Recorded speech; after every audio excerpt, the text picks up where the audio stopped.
نحمده ونصلي على رسوله الكريم أما بعد فأعوذ بالله من الشيطان الرجيم بسم الله الرحمن الرحيم وجاء المعذرون من الأعراب ليؤذن لهم وقعد الذين كذبوا الله ورسوله سيصيب الذين كفروا منهم عذاب أليم ليس على الضعفاء ولا على المرضى ولا على الذين لا يجدون ما ينفقون حرج إذا نصحوا لله ورسوله ما على المحسنين من سبيل والله غفور رحيم ولا على الذين إذا ما أتوك لتحملهم قلت لا أجد ما أحملكم عليه تولوا وأعينهم تفيض من الدم حزنا ألا يجدوا ما ينفقون إنما السبيل على الذين يستأذنونك وهم أغنياء رضوا بأن يكونوا مع الخوالف وطبع الله على قلوبهم فهم لا يعلمون صدق اللہ العظیم۔ ہم نے دیکھا کہ سورہ توبہ کا بیشتر حصہ منافقین کے بارے میں بحث ہو رہی ہے کہ منافقین کی سازشیں، منافقین کی چالیں، منافقین کے طور طریقے اور ان کی کتنی قسمیں ہیں، ان سے بچنے کے کیا طریقے ہیں۔ منافقین کے اندر بھی مدینہ میں دو قسم کے لوگ تھے، ایک تو جو مدینہ شہر میں رہتے تھے یا مدینہ کے قریب جو بستیاں تھیں وہاں رہتے تھے، اور دوسرے جو دور دیہات میں رہتے تھے ان کو اعراب کہا جاتا تھا، بدو جو دور دیہات سے آتے تھے۔ آج اللہ رب العزت نے ان کے بارے میں بتایا ہے کہ ان کا رویہ جو ہے وہ کیا ہے۔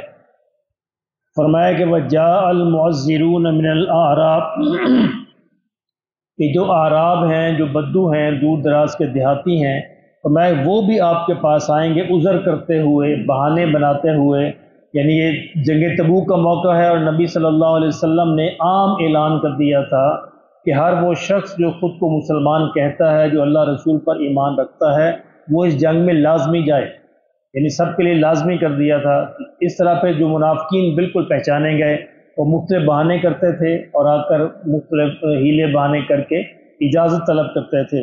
تو اللہ نے فرمایا کہ شہر والوں کی بات تو ہو چکی، اب جو اعرابی ہیں، جو بدو ہیں، وجاء وہ بھی آئیں گے معذرون بہانے کرتے ہوئے، من الاعرابی یہ دیہاتیوں میں سے، لیؤذن لہم تاکہ آپ ان کو بھی پیچھے ٹھہرنے کی اجازت دے دیں۔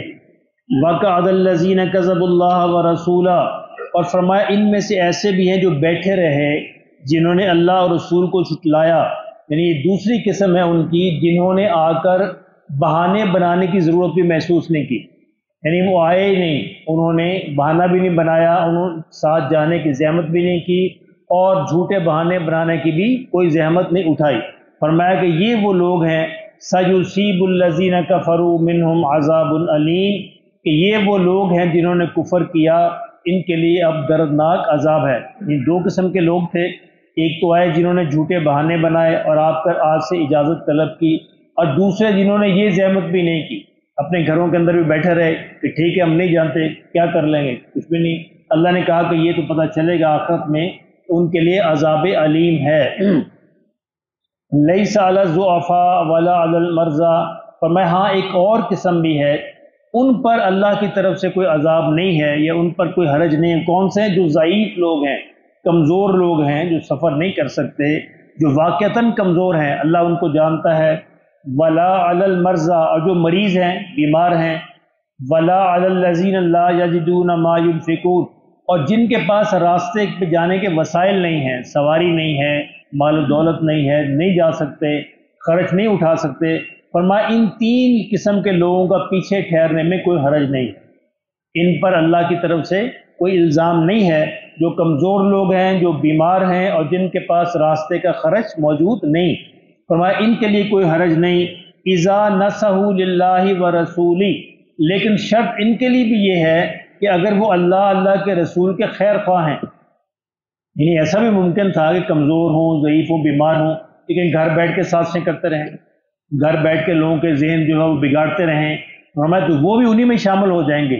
یہ اگر ان کی کمزوری یا بیماری ہے، یعنی معذور عذر ہے، لیکن شرط یہ ہے کہ وہ اللہ رسول سے مخلص ہوں، گھر بیٹھ کر یہ سازشیں نہ کریں، اللہ رسول کی خیر خواہی کریں، یعنی آخری درجہ اگر وہ کچھ اور نہیں کر سکتے کم از کم دعا ہی کریں. یعنی جس طرح آج کل کے مسلمانوں کا حال ہے، فلسطین کے لیے کچھ نہیں کر سکتے، تو آخری درجہ تو یہ ہے نا کہ دل کے اندر کڑن محسوس کریں، دل کے اندر دکھ محسوس کریں، ان کے لیے دعا ہی کریں. اگر یہ بھی نہیں کریں گے تو ایمان کا درجہ ختم ہو جائے گا. یعنی یہ آخری درجہ ہے. اگر کچھ بھی نہیں عملی طور پہ کر سکتے کم از کم دل کے اندر دکھ محسوس کریں اور ان کے لیے دعا کریں. اللہ نے فرمایا کہ ان کے لیے کوئی حرج نہیں ہے اگر یہ اللہ کے رسول کے خیر خواہ ہیں. ما علی المحسنین من سبیل، فرمایا اس طرح کے جو نیکوکار لوگ ہیں ان پر کوئی الزام نہیں ہے، ان کا ٹھہر جانا کوئی برا نہیں ہے، وہ اللہ ان کے حال کو جانتا ہے. واللہ غفور الرحیم، اور اللہ جو ہے بخشنے والا اور رحم کرنے والا ہے. فرمایا ایک اور طرح کے لوگ تھے، ولا علی الذین اذا ما اتوک، فرمایا اور ان لوگوں پر بھی کوئی الزام نہیں ہے اذا ما اتوک جو آپ کے پاس آئے، لتحملہم، اور آپ سے آ کے کہا کہ بھی ہمیں آپ سواری مہیا کر دیں، یعنی ہمارے پاس جانے کا کوئی ذریعہ نہیں ہے، سواری نہیں ہے، تو نبی صلی اللہ علیہ وسلم کے پاس آتے کہ ہمیں آپ خدا کے لیے ایک سواری ہمیں بھی دے دیں تاکہ ہم بھی آپ کے لیے جا سکیں. تو جو تو سواری میسر آتی حضور ان کو دے دیتے، اور جو نہ میسر آتی تو حضور ان کے لیے معذرت کر لیتے. فرمایا ان لوگوں پر بھی کوئی حرج نہیں ہے کیونکہ یہ بھی مخلص لوگ ہیں. قلت لا اجد ما احملکم علیہ، فرمایا کہ آپ ان کو یہ کہتے ہیں کہ بھئی میرے پاس تو سواری نہیں ہے، میں تمہیں کہاں سے دوں. تولوا، تو وہ لوگ واپس جاتے ہیں کس حال میں، واعینہم تفیض من الدم، کہ ان کی آنکھیں آنسو بہا رہی ہوتی. اس کا مطلب وہ مخلص تھے، جانا چاہتے تھے، وسائل نہیں تھے موجود، سواری موجود نہیں تھی، حضور کے پاس بھی اس طرح کے وسائل نہیں تھے، تو وہ جب حضور بھی ان کو انکار کر دیتے تو وہ آنکھیں وہ یعنی آنسو بہاتے ہوئے واپس جاتے. من الدم حزنا، اس غم سے، اس دکھ سے کہ ہم آپ کے پاس جا نہیں سکے. اللہ نے فرمایا کہ ان لوگوں پر بھی کوئی الزام نہیں ہے، یہ بھی مخلص ہیں، یہ اگر نہیں جا سکے تو کوئی بات نہیں، اللہ ان کو معاف فرمائے گا. اللہ یجدوا ما ينفقون، فرمایا کہ انہوں نے وہ نہیں پایا جو وہ خرچ کر سکتے تھے، وسائل موجود نہیں تھے، ان کی بھی کوئی پکڑ نہیں ہوگی. انما السبیل الذین یستأذنونک وهم اغنیاء، فرمایا الزام تو ان پر ہے، اللہ کا الزام تو ان پر ہے، اللہ تو ان کو پکڑے گا.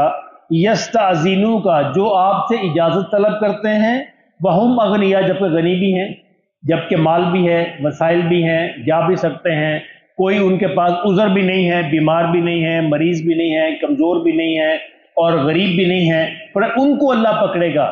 رضوا بأن یکونوا مع الخوالف، اس کا مطلب یہ ہے کسی بھی مسئلے میں اگر آپ کا جینون عذر ہے، یعنی آپ اللہ کے حضور ثابت کر سکتے ہیں، تو اللہ نہیں پکڑے گا. تو یہ بڑا سادہ سا کلیہ ہے کہ اللہ آخرت میں پوچھے گا کوئی کام کیا تو کیوں کیا، نہیں کیا تو کیوں نہیں کیا. وہاں آپ کو جسٹیفائی کرنا ہے، یعنی اللہ کے حضور کھڑے ہو کے یو ہیو ٹو جسٹیفائی. اگر آپ نے جسٹیفائی کر لیا ویل اینڈ گڈ، اگر جسٹیفائی نہیں کیا تو پکڑے جائیں گے. تو یہ سیدھا سا کلیہ اپنے کسی انسان کوئی کام کرتے ہوئے یا نہ کرتے ہوئے اپنے آپ سے پوچھ لے کیا میں اللہ کے حضور اس کو جسٹیفائی کر سکتا ہوں. تو یہ اللہ نے فرمایا ان لوگوں پر پکڑے جائیں گے جو اغنیاء تھے، غنی تھے اور ان کے پاس کوئی عذر نہیں تھا لیکن وہ بہانے کرتے رہے. رضوا بأن یکونوا مع الخوالف، فرمایا وہ اس بات پر راضی ہو گئے کہ گھر میں عورتوں کے ساتھ رہیں. اب عورتوں کی تو مجبوری ہے، وہ بیچاری لڑ نہیں سکتی، جا نہیں سکتی، تو یہ بھی ان کے ساتھ شامل ہو گئے. وَطَبَعَ اللَّهُ عَلَىٰ قُلُوبِهِمْ، فرمایا پھر اللہ نے ان کے دلوں پر مہر لگا دی، ان کے دل بند کر دی، اب ان کو ہدایت نہیں ملے گی. فَهُمْ لَا يَعْلَمُونَ، اور اس بدبختی کو وہ جانتے ہی نہیں، ان کا کیا حشر ہوگا، کیا بدبختی ہوگی، اس کو وہ نہیں جانتے. اسے اللہ پاک اس طرح کی بدبختی سے ہم سب کو محفوظ فرمائے.